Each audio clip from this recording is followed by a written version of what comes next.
Hello बच्चों, let's read the question. The question is the correct graph between the maximum energy of a photoelectron and the inverse of wavelength of the incident radiation is given by the curve. आपको एक graph दे रखा है, वो graph ये max which is the maximum energy of photoelectron and 1 upon lambda naught and 1 upon lambda inverse of wavelength के बीच में है. हमें बताना है कि फोटोइलेक्ट्रिक इफेक्ट के लिए कौन सा ग्राफ हमारा जो है वो कर्व सही रहेगा.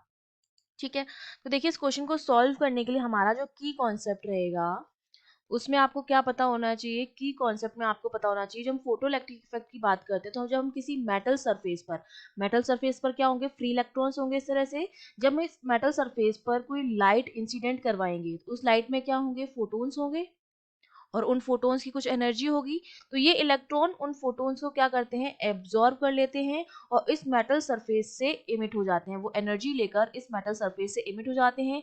इन्होंने फोटोन्स को एब्जॉर्ब किया है इसलिए हम इनको बोलते हैं फोटो इलेक्ट्रॉन. तो वो मिनिमम एनर्जी जो इस मेटल सरफेस से इमिट होने के लिए रिक्वायर्ड है उसे हम कहते हैं वर्क फंक्शन. ठीक है, कि इतनी मिनिमम एनर्जी तो होनी ही चाहिए इस मेटल सरफेस से बाहर निकलने के लिए इलेक्ट्रॉन को. वो मिनिमम एनर्जी होती है हमारी वर्क फंक्शन. तो जो फोटॉन्स आ रहे हैं उनकी टोटल एनर्जी हमने मान लिया इंसिडेंट ई एच न्यू होगी.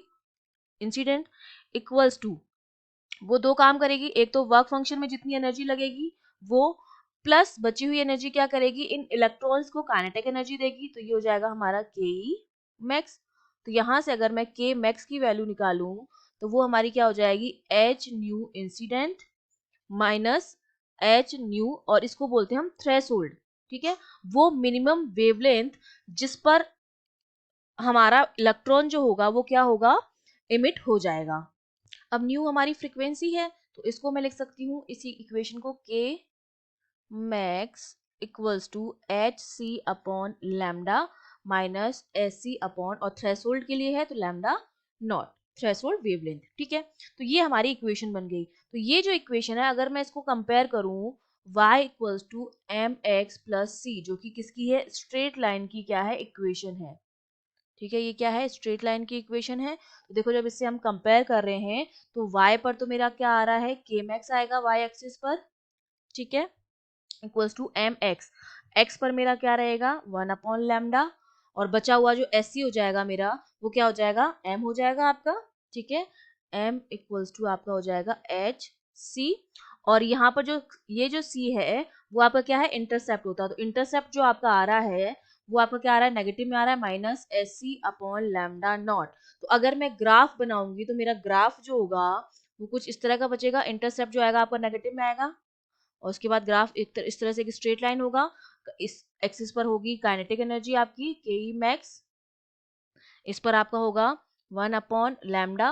तो जब हमारी काइनेटिक एनर्जी जीरो होगी, अगर मैं इस इक्वेशन में काइनेटिक एनर्जी को जीरो लिख दूं तो 1 अपॉन लैम्डा नॉट आएगा. तो यहाँ पर आपका क्या हो जाएगा, इस पॉइंट पर ये हो जाएगा 1 अपॉन लैम्डा नॉट हो जाएगा आपका, और ये हमारा नेगेटिव एक्सिस पर ये सी की वैल्यू हो जाएगी हमारे पास, जो हमारा कितना हो जाएगा, minus S C upon lambda naught, जो कि नेगेटिव इंटरसेप्ट हो जाएगा. और काइनेटिक एनर्जी कभी नेगेटिव में हो नहीं सकती, काइनेटिक एनर्जी या तो जीरो होगी या जीरो से ज्यादा होगी. जब जीरो होगी तो यहाँ पर क्या होगा, 1 अपॉन लैम्डा नॉट होगा. तो हमारा ये जो ए वाला कर्व है वो बिल्कुल करेक्ट है. ये जो ए कर्व जा रहा है हमारा वो बिल्कुल करेक्ट है. सी और बी वाले कर्व जो है वो इनकरेक्ट है. तो हमारा आंसर क्या हो जाएगा, option A. I hope you understood well. All the best.